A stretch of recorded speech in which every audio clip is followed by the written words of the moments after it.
عايز اسالكم سؤال. شوفوا دايما هنا بيتكلموا عن الهرم ده، كله بيتكلم طبعا عن عبقريه امحوتب، وبيقولوا على الرغم ان هي عبقريته برضه في البناء الخارجي، لكن العبقريه الرئيسيه عنده الاكبر يعني اللي بيتباهوا بيها اللي هي وجود الممرات اللي بتصل شبكه بتصل ل 3 كيلو كاملين. بس انا عايز اسالكم عن حاجه ما حدش بيتكلم عنها مش عارف ليه، وانا شايفها اكثر اهميه من كل اللي عمله. انتوا شايفين دلوقتي في خشب طالع من الحجر، صح؟ طالع من الحجر، يعني ده مبني معاه. انتوا متخيلين الشجر دوت كان محطوط هنا ليه؟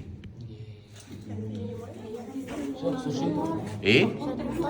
استنى بس قولي انت الاول. يمتص الميه، ده امتصاص الرطوبه او امتصاص الملوحه، ده مهم. في حد تاني عنده حاجه تانيه؟ قول. يمكن يكون تم استعمال الشجر ده عشان يوفر اكسجين في دي مقفوله ميه على الميت فصعب، مش دي النقطه اكيد. حاجه تانيه؟ طيب انتوا مهندسين، عشان يسندوا انتوا مهندسين اسمعوا اللي جاي ده، انتوا مهندسين. الحجاره دي ما بتتمددش وتنكمش؟ لو الشجر ده مش موجود الهرم ده مش هيفلق. يعني هو حاطط الشجر ده كريزيليانت اوبجكت، حاجه تكون مرنه تسمح بتمدد وانكماش الحجر بدون ما الهرم ده يشقق.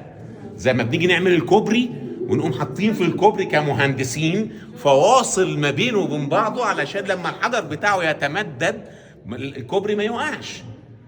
الراجل اللي بنى اول هرم حجري، اول بناء حجري في تاريخ البشريه متكامل، كان عنده وعي بهذا الكونسبت عشان يحط في الاخر الشجره اللي بلت ان ده، علشان في الاخر الهرم دوت ما يشققش ويقع ويعيش اكتر من 2600 سنه قبل الميلاد، يعني اكتر من 4600 سنه لغايه دلوقتي. الكلام ده طبعا بيحصل في الصيف مش كده؟ في الصيف والشتاء، ما هو يكمش في الشتاء. شفتوا الناس كان عندها وعي لدرجه ايه؟ من امتى واعيين بالتمدد والانكماش؟ هو الشجر ده بقت ليه ميزه تانية. ايه الميزه التانية؟ هي ميزه علميه في تاريخ العمر بتاع الهرم ده. ليه؟ لان انت لما تيجي تعمل التاريخ الاشعاعي ما ينفعش تطبقه على الحجاره، لازم تطبقه على حاجه عضويه. فلما تمسك بقى الشجر ده وتطبق عليه التاريخ الاشعاعي اللي اخترعه ديبي وخد عنه نوبل، وهو بالمناسبه طبقه على الهرم ده، تعرف بالظبط الهرم اتبنى امتى بشكل علمي، ويطلع تاريخ ليبي في نفس المنطقه بتاعت التاريخ العلمي الاركيولوجي في تقريبا حوالي 2600 او 2700 قاف ميم. ميزتين لوجود هذا الشجر، والميزه الهندسيه بالنسبه لي معقده جدا ومبهره جدا وتتخطى المنطق الصراحه.